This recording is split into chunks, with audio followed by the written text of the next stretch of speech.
पलट। दस्तक गिनूंगा, राम लिखते ही, पढ़ते ही, सुनते ही, दिखते ही या देखते ही।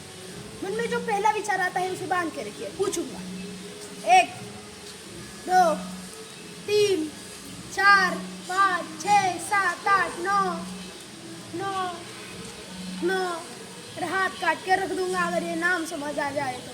पता है कितनी दिक्कतें होगी अगर राम समझ आ जाए तो। वही राम राम तो कि लोग राम से दुख भी सहना होगा। पहली चुनौती ये है कि मर्यादा में रहना होगा और मैं तो कुछ खास न कर जाना है। बस त्याग को गले लगाकर अहंकार को जलाना है। तुम अपने राम लल्ला के खातिर इतना ना कर पाओगे। सबरी का झूठा खाओगे तभी पुरुषोत्तम कहलाओगे।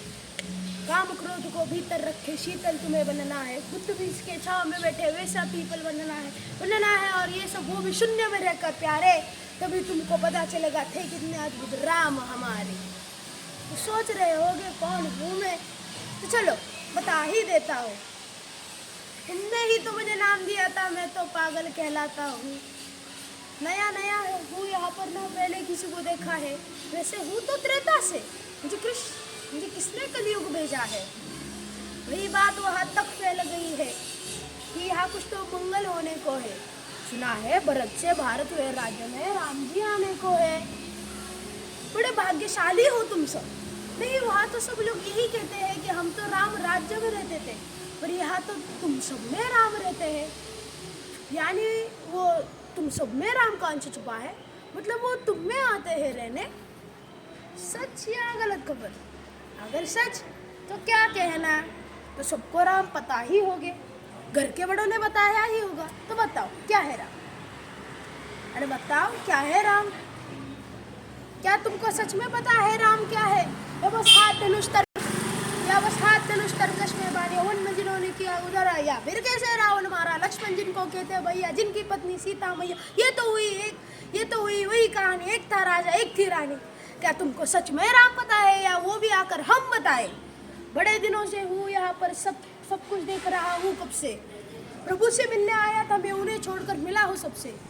बुरा ना मानो तो एक बात बताओ, तुम जल्दी ही क्रोधित हो जाते हो। पूरी बात तो सुनते नहीं, सीधे घर पर आ जाते हो। अब तुम्हारे नाम जपो में पहले सा आराम नहीं।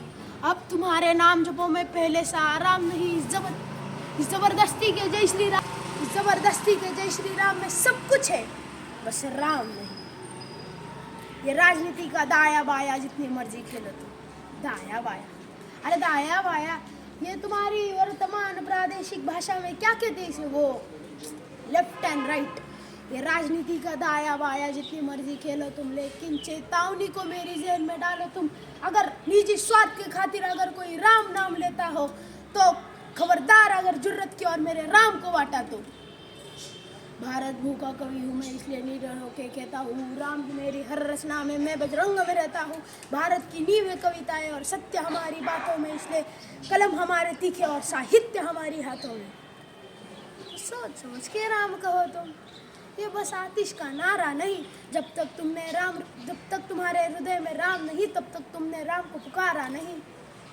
राम कृष्ण के प्रतिभा पे तो पहले भी सवाल खड़े हुए। ये लंका और कुरुक्षेत्र यूं ही नहीं लालू है। प्रसन्न हंसना भी है और पल पल रोना भी है। राम सब कुछ पाना भी है और सब कुछ पाके खोना भी है। ब्रह्मा जी के कुल से होके जो जंगल में सोए हो, अपनी जी तक हर्ष छोड़ के रावण के मौत पे रोए हो।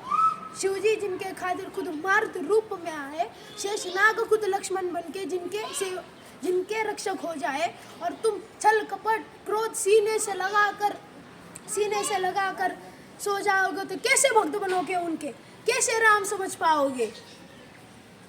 अघोर क्या है पता नहीं और शिव जी का वरदान चाहिए। ब्रह्मचार्य की इलाम नहीं ने भक्त स्वरूप हनुमान चाहिए। भगवा क्या है पता नहीं पर सबको लहराना होता है। भगवा क्या है वो जाने जो भगवा ओढ़ के सोता है। राम से मिलना है ना तुमको, तो निश्चित मंदिर जाना होगा, पर उससे पहले अपने भीतर जा राम को लाना होगा। जय सिया राम। और हाँ, अवधपुरी में उत्सव है, सब खूब मनाना। मेरे प्रभु भी आने वाले हैं, उनके रथ को खूब सजाना। वो जरा द्वापर में राहत के हैं, मुझे उनको लेने जाना है। तो चलो फिर से मिलते हैं। और हाँ, हमें भी अयोध्या आना है। जय सिया राम।